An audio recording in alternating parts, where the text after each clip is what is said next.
Hi అండి. ఈరోజు మన వీడియో అయితే పల్లీలు చింత చిగురు పచ్చడి ఎలా చేసుకోవాలో ఈ వీడియోలో చూద్దాం. చాలా టేస్టీగా ఉంటుంది. మీరు కూడా ఒకసారి ట్రై చేయండి. సేమ్ ఈ వీడియోలో చెప్పినట్టే ట్రై చేయండి, చాలా బాగా వస్తుంది.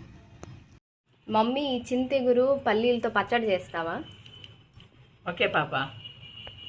ముందుగా స్టవ్ మీద బాండ్లు పెట్టి 1 గంట ఆయిల్ వేసుకోవాలి. కారంగా ఉంటే 8, కారం లేకపోతే పాప 11 అయినా 10 అయినా వేసుకోవచ్చు పచ్చిమిరపకాయలు. కొంచెం జీలకర్ర,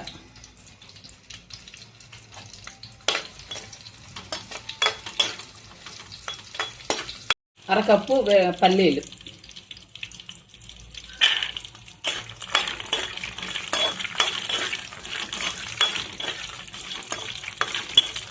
బాగా ఫ్రై అయినాయి పాప. ఇవి తీసి పక్కన పెట్టుకోవాలి.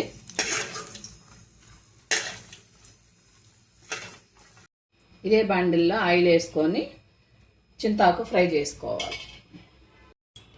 పాప బాగా క్లీన్ చేసి పెట్టుకున్నాను. చింతగిరి వేసేసుకోవాలి. చూడు పాప, ఇట్లాగా బాగా ఫ్రై చేసుకోవాలి. ఇంకొంచెం ఉడకనిచ్చుకోవాలి. చూడు పాప, ఎట్లా ఫ్రై అయిందో ఇట్లా ఫ్రై చేసుకోవాలి. ఫ్రై అయిపోయింది, తీసి పక్కన పెట్టి ఇదే బాండిల్లో 1 గంట నూనె వేసుకొని ఒక్క టమాటా ఫ్రై చేసుకోవాలి పాప. టేస్ట్ కోసం ఒక్క టమాటా, చాలా బాగుంటుంది టమాటా వేస్తే. పచ్చిమిరపకాయలు, చింతగిరు, టమాటా, పల్లీలు చట్నీ సూపర్గా ఉంటుంది. చూడు పాప, బాగా ఫ్రై అయిపోయింది టమాటా. స్టవ్ ఆఫ్ చేసేసుకొని మనం ఇప్పుడు పచ్చడి దంచుకోవాలి. ఫస్ట్ ఫ్రై చేసి పెట్టుకున్న పల్లీలు, పచ్చిమిరపకాయలు దంచుకోవాలి.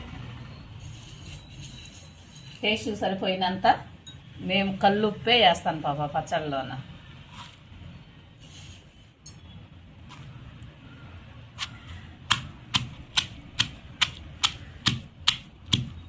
పల్లీలు అయితే బాగా మెదిగింది. ఇప్పుడు చింతిగురు వేసుకొని దంచుకోవాలి.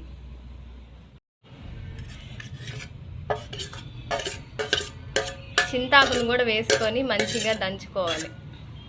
చింతాకు అయితే బాగా నలిగింది. ఇప్పుడు టమోటాలు వేసుకుందాం.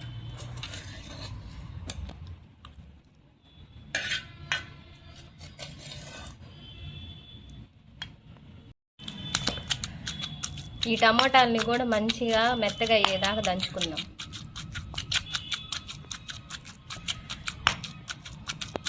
టమోటాలు అయితే బాగా మెదిగాయి. 4 తెల్లపాయలు వేసుకొని దంచుకుందాం.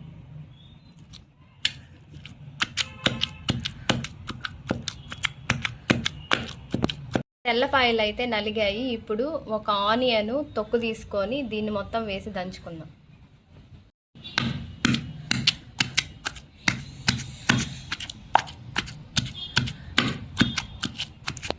పచ్చడి అయితే రెడీ అయిపోయింది. ఇప్పుడు వేరే బౌల్లో తీసుకుందాం.